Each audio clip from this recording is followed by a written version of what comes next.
So it's Friday, what is it, Friday afternoon, evening really. Just done the longest day swim, whatever it's called, a relay swim at Portishead Lido. It's always great fun. Anyway, some ex-Olympians and some Olympians swimming. It's brilliant, great fun, raises money for charity. Been a good solid week actually, training leading up to the Cardiff Tri on Sunday, day after tomorrow. I had a good run on Wednesday, short turbo session, plenty of swimming. Anyway, be heading off to Cardiff too. I'm walking up a hill, by the way, I'm not that out of breath. Heading to Cardiff tomorrow to register before spending the night in some car park somewhere, probably in a camper van, before heading off to race at 6:30 in the morning in Cardiff. Transition closes at 6 AM. Crazy. Anyway, it's one way to generate some tourist income, I guess. See you tomorrow.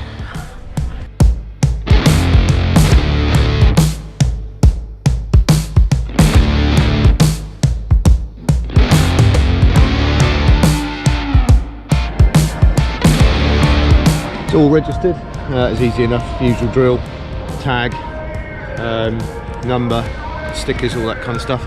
This is transition for tomorrow. The swimming comes in down there. Bloody George Ezra, he gets everywhere. And then the run and the bike out up the other end there. Just gonna have a look at where the swim is, because the swim start is quite a distance away. Beautiful Cardiff Bay. So that's the swim exit. Come out here, run up this pontoon, around there and into the transition. The swim starts all the way over there, so I might take a quick wander up there just to remind myself how far it is.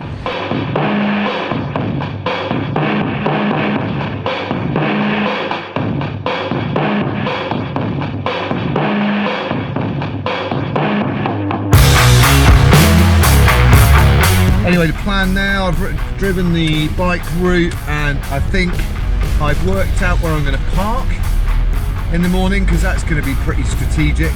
And now I'm going to drive to Penarth and see if I can find a spot to park up for the night and go and grab some dinner somewhere. Trip to Morrison's done, water bought, breakfast sorted, all those kind of things that need doing. Done.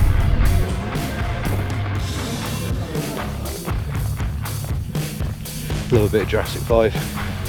Anyway, I found a spot to park up for the night. So just over in Penarth, it's quite a nice view.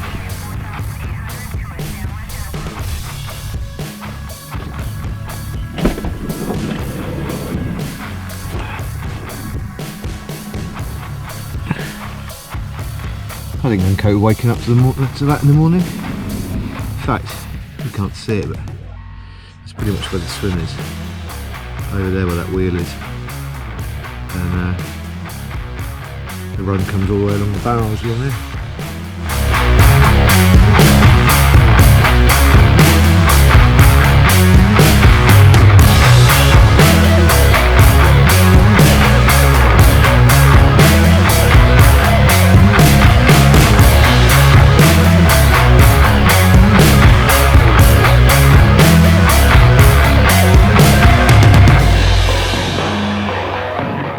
So the plan tomorrow ideally would have been to smash the swim, just to see what I could do with the 1500 metres and my newfound swimming enthusiasm.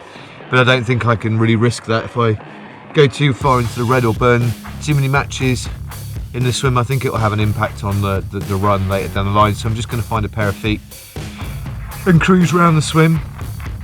And then the bike, I think I'm just going to have to do the same thing really. I can't really go too deep again.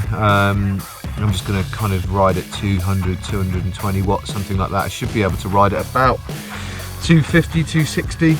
But that's just not going to happen. Even 220 might be a bit of a struggle. It's pretty flat but fairly technical in places, a bike course.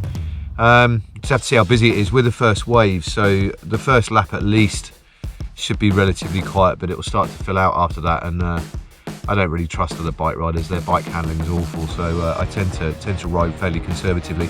And then just leaves the run, the 2 laps of 5k. Again, it's dead flat.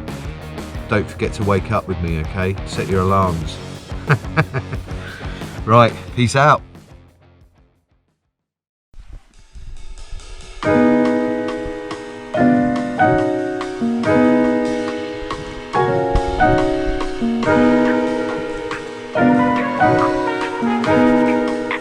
Morning.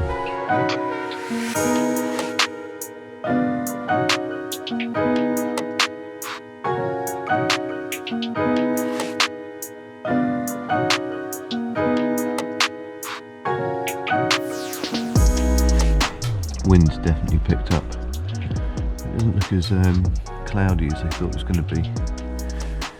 But rain's not due until this afternoon now, so fingers crossed.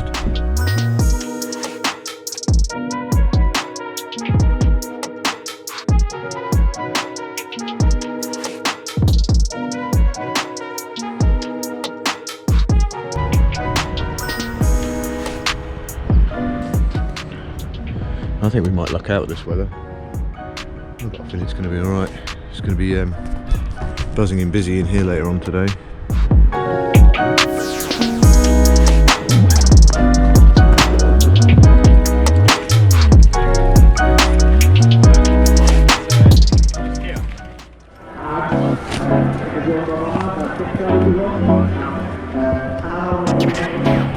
All done and dusted.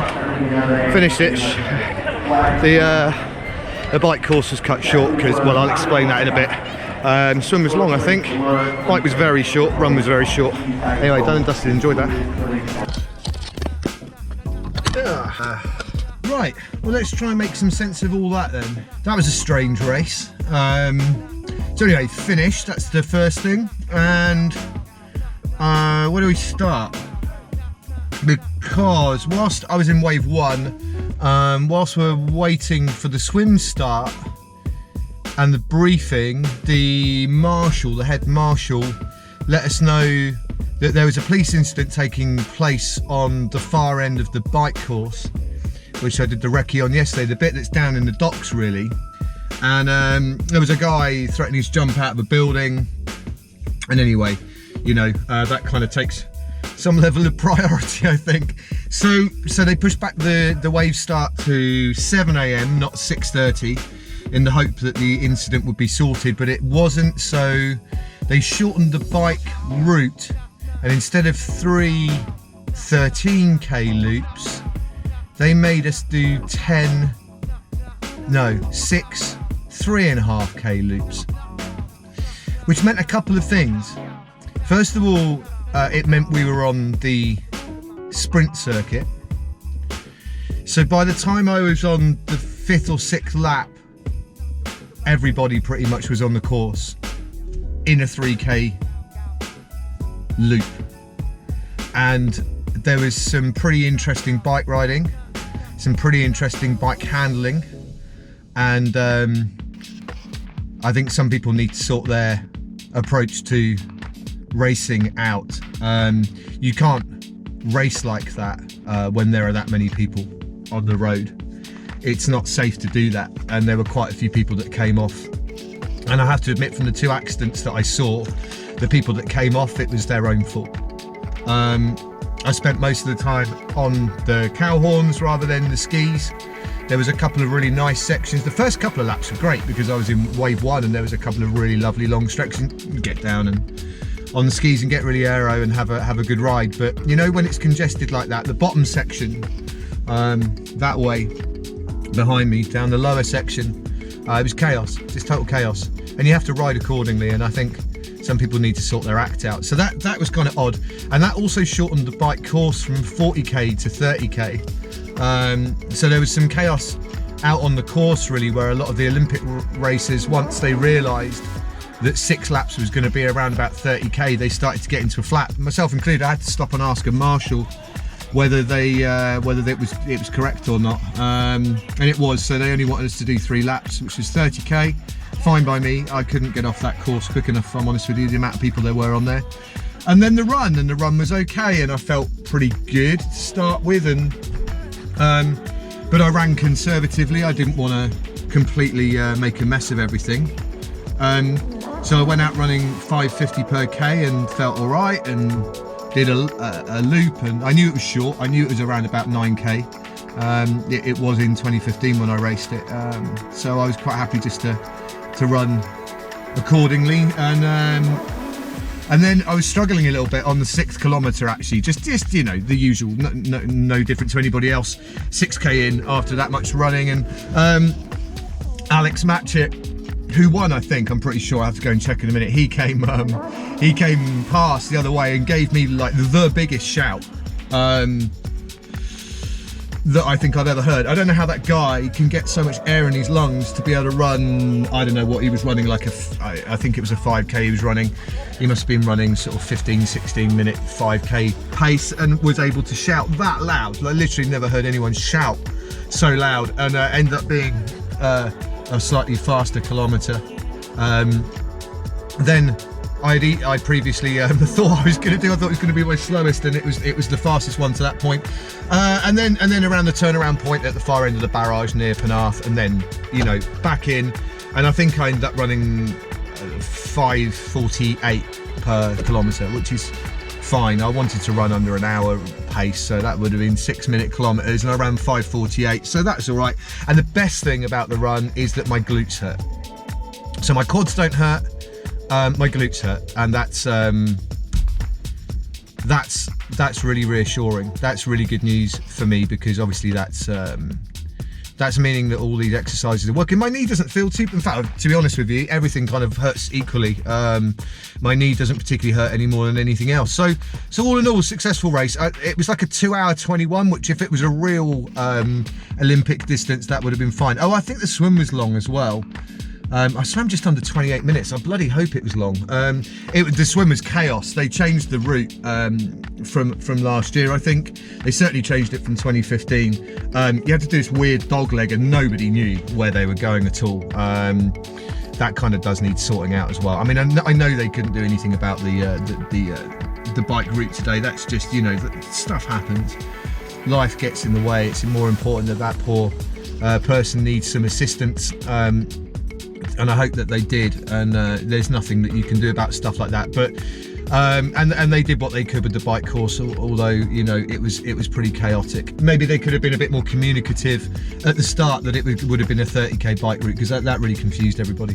But the swim was definitely peculiar. It was total chaos. They definitely could sort that swim route out better. The weird dog leg at the beginning, and then there's the sighting on the way back is just hell on earth. But anyway, it was good fun. I thoroughly enjoyed it. I'm going to go back now and take my camera. I've just found a slightly less terrifying place to park than where I parked earlier. I just met a guy down the road who's like, "Nice bike, mate. I wouldn't leave that lying around this part of Cardiff." I was like, "Yeah, okay. I hear you." So I parked it in a slightly busier spot that hopefully nobody's going to come and smash the window and steal the bike, but it's all locked up anyway. And I'm going to go back and watch the Elites race and try and get some footage, which I will drop in here.